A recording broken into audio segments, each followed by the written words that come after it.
Boker Tov à tous, on va Bezrat Hachem commencer donc les explications du Sefer Tehillim. Et vraiment, Hachem il nous accompagne dans ce projet, qui nous mette les bonnes compréhensions, qu'on arrive vraiment à comprendre la profondeur. C'est un livre qui est tellement énorme de sainteté, de Kedusha, que j'espère vraiment qu'on pourra comprendre en fait quelles étaient les pensées de chaque Tehillim que David Ameller il a fait. Alors il n'y aura pas vraiment de règles.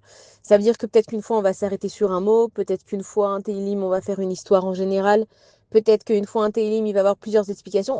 On va en fait vivre au rythme des Tehillim et d'essayer de les expliquer. J'ai plusieurs sources desquelles je vais m'inspirer. Ça va être des livres en anglais, des livres en français, un petit peu internet, ça va être de plusieurs rabbinim. Donc on va faire un petit peu un mélange et comme ça va nous permettre de comprendre, enfin d'essayer de comprendre dans la globalité c'est quoi le Sefer Tehillim. Alors le Tehillim, la gematria, la valeur numérique, c'est 485, ça correspond à Mina Shamaim. Ça veut dire que c'est quelque chose qui a été donné du ciel et que les Tehillim, c'est David Ameller qui les a écrits, mais pas seulement. Il y a plusieurs personnes qui ont contribué au Tehillim. On dit qu'il y a Adam Arishon, il a écrit le Télim 139 et le 92. Il y a eu Malki Tzedek qui a écrit le 110. Avram Avinu, il a écrit le 89. Il y a eu aussi Moshe Rabbeinu qui a écrit du Télim 90 au Télim 100. Il y a eu les fils de Korah qui ont fait Teshuvah qui ont écrit quelques Télim.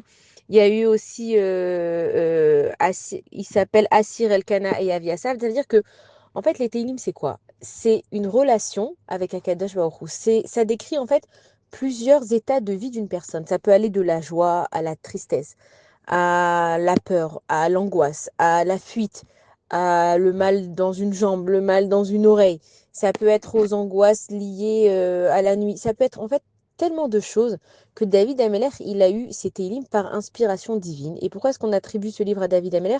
Parce que David Ameller, en fait, il chantait à Kadesh Baruch Hu. Il a eu énormément de malheurs dans sa vie. On voit que David, au début, il a été considéré par son père qui était donc Ishaï. Et quand on parle de Ishaï, c'était un très très grand sadique. C'est-à-dire que Ishaï, il est mort, donc le père de David, pas parce qu'il a fait des avérotes, des fautes, parce que la mort, elle arrive à un moment donné et que pour accéder à d'autres degrés au niveau d'Akadash Baruch, il fallait mourir.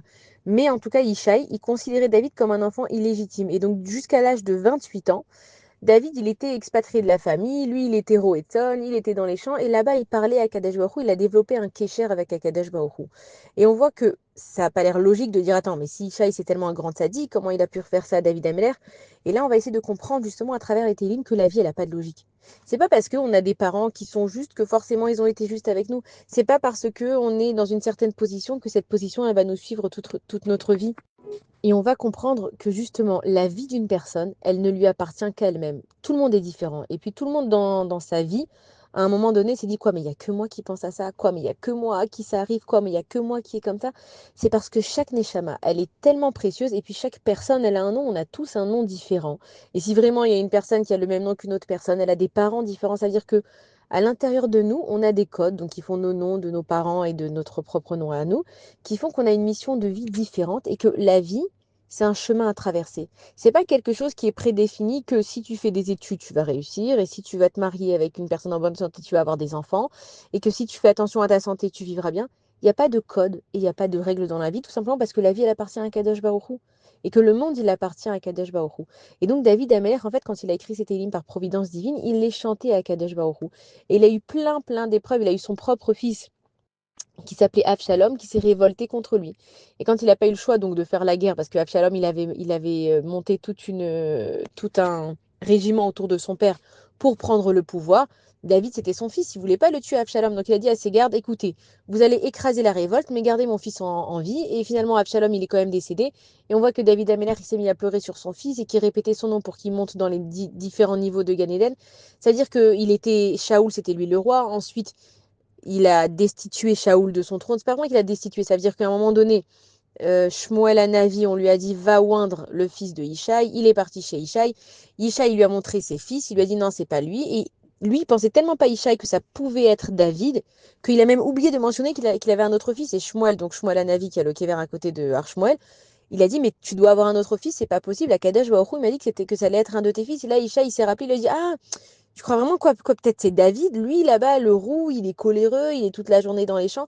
Effectivement, c'était lui, Akadosh Baruch Hu, il a aimé David parce qu'avec toutes les difficultés qu'il avait dans sa vie, avec tout le caractère avec lequel il est né, on sait que On dit que les roux, ils sont coléreux. C'est-à-dire que David, il a utilisé sa colère pour autre chose, pour se mettre en colère contre lui-même quand il faisait pas bien les choses. C'est pas parce que tu es né avec un caractère prédéfini que tu dois être esclave de ce que tu es. C'est pour ça d'ailleurs qu'on dit que En Mazal Be Israël. Chez les goïms, ils vont dire ah moi je suis Capricorne, je suis comme ci comme ça. Ah moi je suis Sagittaire, je suis comme ci comme ça. En Mazal Be Israël, c'est-à-dire que tu es né avec des caractéristiques, mais grâce à la Torah et que tu vas affiner tes midotes et travailler sur toi, tes traits de caractère, tu vas pouvoir changer ton mazal. Si tu étais une personne par exemple qui est sanguine. Il y a des personnes qui sont sanguinaires. Alors ils vont se dire, bah, j'ai pas eu le choix d'être un meurtrier. Hachem, tu m'as fait naître dans tel et tel mois. Et les personnes de tel et tel mois, elles sont sanguinaires. Alors Akadosh Baruch Hu, il va te dire non. Tu aurais pu devenir boucher. Tu aurais pu devenir Moël, celui qui fait la brit mila, parce que là-bas, tu aurais eu du sang.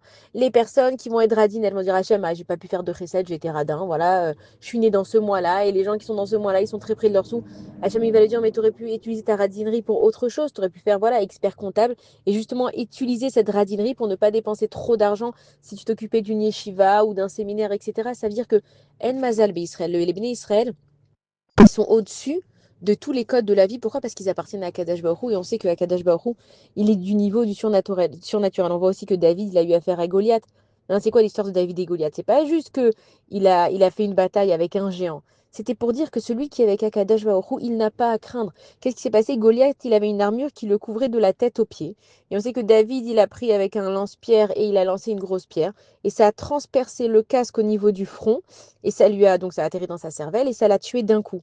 Donc ça veut dire quoi? Ça veut dire que David, il n'était pas en train de dire moi je suis fort et moi je suis rusé et moi je vais réussir. David Ameller, quand il a fait cette bataille contre Goliath, il est en train de montrer à tout le Ham Israël que si tu es avec Akadosh Baruch Hu et que tu te bats pour les bonnes choses, de détruire Amalek, de détruire le Yetzirah, de détruire nos mauvais instincts, nos mauvais penchants, tout peut être possible.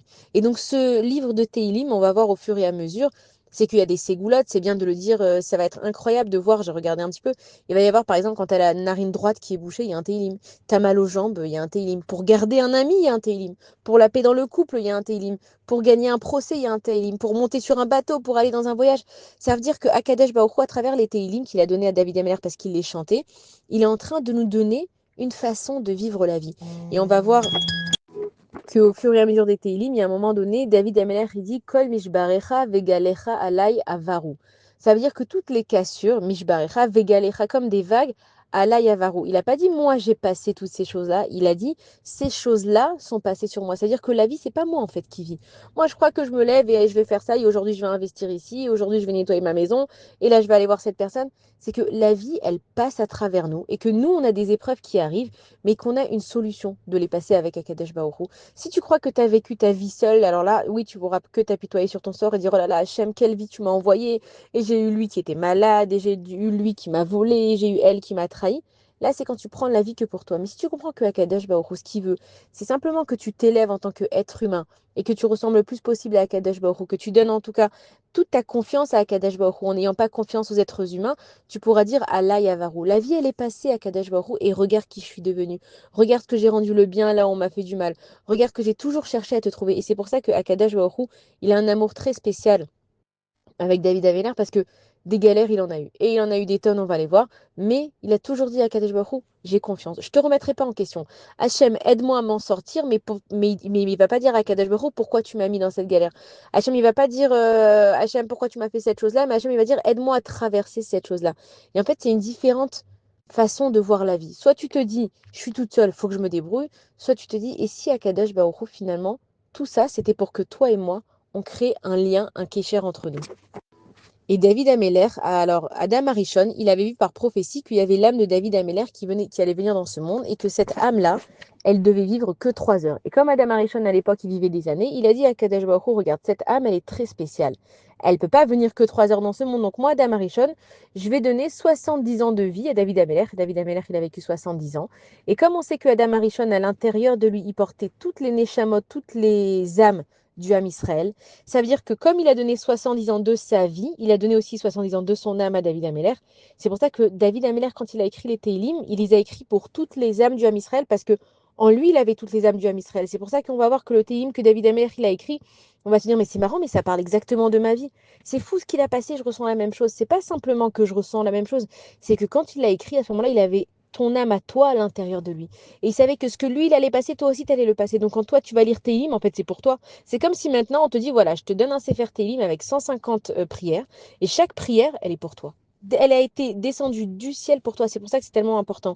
Et le nom de Adam Arishon, donc Adam, ça s'écrit Aleph, Daled, donc même Sophite. Et donc le Aleph, c'est pour Adam, le Dalet, c'est pour David, et le même, c'est pour le Mashiach. On dit que le Mashiach aussi, il va avoir l'âme de Adam Arishon, qui était l'âme aussi de David Ameller. C'est pour ça qu'on dit le Mashiach ben David, c'est le fils de David. Ça veut dire que le Mashiach, pareil, il va exactement savoir ce que tu as passé. Et c'est pour ça que le Mashiach, quand tu vas venir et tu vas lui dire, regarde, j'ai cette galère, j'ai telle et telle chose, il va te comprendre parce que ton âme, elle est dans la sienne, et grâce à lui, Bezrat Hashem, on va réussir à faire notre tikkun, à notre réparation, qui nous dira comment faire. Donc on va voir que ce Sefer Tehillim, alors Tehillim, ça vient du mot Tehila qui veut dire une louange, c'est juste que c'est au pluriel. Et les Tehillim, ils étaient chantés dans le Beth Amikdash pendant les sacrifices. Ça veut dire que quand on fait un sacrifice, on accompagnait ça de Tehillim, de louange à Akadosh Baruch Hu.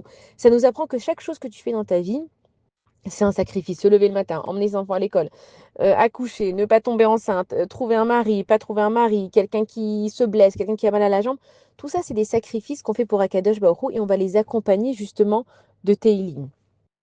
Alors, Bezrat Hashem, qu'on ait beaucoup de Siyata Dishmaya. Encore une fois, il n'y aura pas vraiment de règles. Alors, des fois, ça va être plus sur des mots, des fois, ça va être plus sur le sens, des fois, ça va être une histoire. Mais on va se laisser, nous, on va faire comme David Ameller. On va se laisser guider par Akadosh Baruch Hu. Ce qui veut qu'on ait comme message, on va l'avoir. Et si Dieu veut, on commence cette belle aventure ensemble. Merci à tous ceux qui sont là de suivre, de commenter, de faire des likes, d'envoyer des messages en privé. Ça m'encourage beaucoup, ça me fait plaisir. Et ben, Ezrat Hashem, que j'ai le mérite vraiment de pouvoir mener cette mission à bien. Bonne journée à tous et des bonnes nouvelles.